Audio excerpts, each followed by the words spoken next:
Nous parlons d'interaction, d'interactivité, d'échange de relations entre l'Esprit de Dieu et les hommes. Comment était définie cette relation? Comment cela se produisait-elle? Une relation est un ensemble des rapports et des liens existants entre personnes qui se rencontrent, se fréquentent, communiquent entre elles. Une relation implique des interactions entre individus. Précédemment, nous avons noté certaines de ces interactions. Les Écritures parlent de l'esprit sûr, s'emparer, être revêtu, être saisi, surtout dans l'Ancien Testament. À partir de là, nous pouvons commencer à définir comment ces interactions se produisaient entre l'Esprit de Dieu et les hommes. Tout d'abord, donnons quelques références bibliques. Juge 6, à partir du verset 34, version Louis II. Gédéon fut revêtu de l'Esprit de l'Éternel. Il sonna de la trompette et Abézer fut convoqué pour marcher à sa suite. Version Bible du Semeur. L'Esprit de l'Éternel s'empara de Gédéon, qui se mit à sonner du cor. Alors les hommes de la famille d'Abézer se rassemblèrent pour le suivre. 1 Samuel 10 à partir du verset 9 à 10. Dès que Saül eut tourné le dos pour se séparer de Samuel, Dieu lui donna un autre cœur et tous ces signes s'accomplirent le même jour. Lorsqu'ils arrivèrent à Gibéa, voici une troupe de prophètes vint à sa rencontre. L'Esprit de Dieu le saisit et il prophétisa au milieu d'eux. Version Bible du Semeur. Saül quitta Samuel et lorsqu'il se retourna pour reprendre la route, Dieu opéra une transformation en son être intérieur et tous les signes annoncés se produisirent ce même jour. Quand ils arrivèrent à Gibéa, une confrérie de disciples des prophètes venait dans sa direction. Alors, l'Esprit de Dieu tomba sur lui et il entra dans un état d'exaltation au milieu d'eux. Ésaïe 61, à partir du verset 1, version Louis II. L'Esprit du Seigneur, l'Éternel, est sur moi, car l'Éternel m'a oint pour porter de bonnes nouvelles aux malheureux.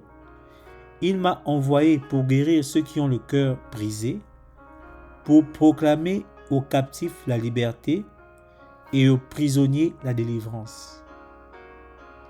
Pour n'en citer que quelques-uns, nous en partagerons davantage dans les prochaines lignes.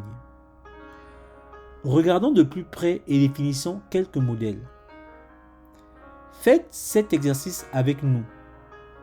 Répertoriez dans la Bible chaque fois que l'Esprit de Dieu intervient ou se manifeste à travers l'homme dans l'Ancien Testament. Un peu comme les versets bibliques que nous avons mentionnés plus haut.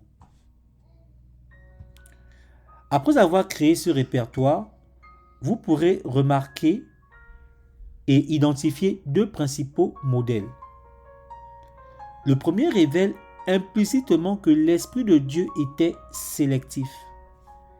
Et le second révèle le fait que l'Esprit de Dieu n'était pas permanent dans l'homme. Soulignons ces deux points avec des arguments plus explicatifs. L'Esprit de Dieu était sélectif. Dans l'Ancienne Alliance, l'Esprit de Dieu était sélectif.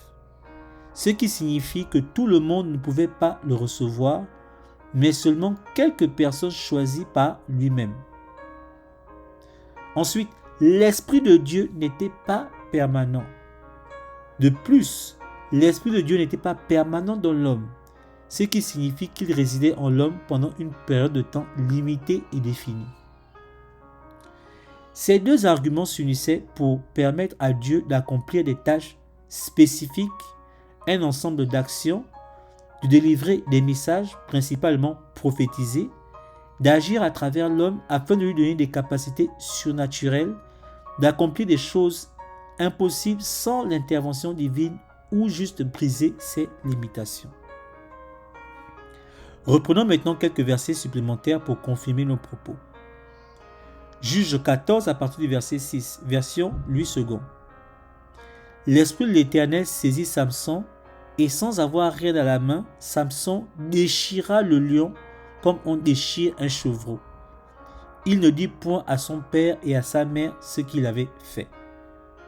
Juge 3 à partir du verset 10. L'Esprit de l'Éternel fut sur lui. Il devint juge en Israël et il partit pour la guerre. L'Éternel livra entre ses mains Cushan-Rishathaim, roi de Mésopotamie, et sa main fut puissante contre Cushan-Rishathaim. Michée 3 à partir du verset 8 à 10, version Louis II. Mais moi, je suis rempli de force, de l'Esprit de l'Éternel, je suis rempli de justice et de vigueur pour faire connaître à Jacob son crime et à Israël son péché. Écoutez donc ceci, chef de la maison de Jacob et prince de la maison d'Israël, vous qui avez en horreur la justice et qui pervertissez tout ce qui est droit, vous qui bâtissez Sion avec le sang et Jérusalem avec l'iniquité. Ézéchiel 2, à partir du verset 1 à 2, version Louis II, il me dit, Fils de l'homme, tiens-toi sur tes pieds et je te parlerai. Dès qu'il m'eut adressé ces mots, l'Esprit entra en moi et me fit tenir sur mes pieds. Et j'entendis celui qui me parlait. L'Esprit venait sur certains juges, guerriers et prophètes d'une manière qui leur donnait des pouvoirs, capacités, facultés, expertise surhumaine et extraordinaire. Récapitulons un peu. Nous défendons le fait que sur la base des Écritures dans l'Ancien Testament, c'est-à-dire l'Ancienne Alliance, l'Esprit de Dieu était sélectif, ce qui signifie qu'il n'était déversé que sur quelques hommes choisis et que tout le monde ne pouvait pas avoir accès à lui. De plus, l'Esprit de Dieu n'était pas permanent dans l'homme, il était juste là pour une durée limitée. Toutes ces conditions étaient réunies pour permettre aux hommes sélectionnés d'accomplir des tâches ou missions particulières autrement impossibles sans lui, c'est-à-dire l'Esprit de Dieu. Fabuleux, nous faisons des progrès. Alors maintenant, regardons attentivement ce que nous avons défini comme non permanent. Prenons un autre exemple. Disons que vous venez d'acquérir une nouvelle maison dans un quartier chic de la place. Aux États-Unis, par exemple, les gens acquièrent généralement des maisons grâce au crédit immobilier, ce qui signifie qu'ils obtiennent un prêt de la banque pour acheter une maison et font des paiements mensuels chaque mois pour rembourser le prêt. Donc, vous obtenez cette belle maison et vous payez des frais chaque mois pour rembourser le crédit auprès de la banque. Supposons maintenant que vous ayez des difficultés à payer votre crédit immobilier. Dommage, vous risquez de perdre la maison, mais vous êtes plus malin. Vous décidez de louer une des chambres pour vous aider à pouvoir toujours payer votre crédit immobilier chaque mois. Fantastique! Vous avez entendu parler de quelqu'un qui vient de décrocher un contrat de quelques mois dans la ville où vous avez acheté votre maison. Cette personne décide de louer une de vos chambres pour quelques mois et de rester chez vous, mais au bout de quelques mois, cette personne met fin à son contrat avec vous et quitte la chambre. Vous êtes à nouveau seul pour vous assurer de payer votre crédit à la banque. Voici ce que nous entendons par non permanent. En tant que propriétaire de la maison, vous avez le devoir de payer les frais mensuels du crédit jusqu'à ce que vous le remboursiez intégralement auprès de la banque. Le locataire a juste fait un petit arrangement pour pouvoir vivre avec vous pendant une période limitée. Le locataire remplissait certainement son contrat de location en payant son loyer à temps et cela vous a certainement beaucoup aidé avec vos mensualités. Mais une fois son devoir accompli, il est parti et vous devez à nouveau trouver de quoi payer votre crédit immobilier en totalité chaque mois. Le locataire n'était pas permanent dans votre maison, mais il a choisi de vivre avec vous pendant un certain temps, vous aider à payer votre crédit immobilier et est parti, car il n'est pas lié à celui-ci.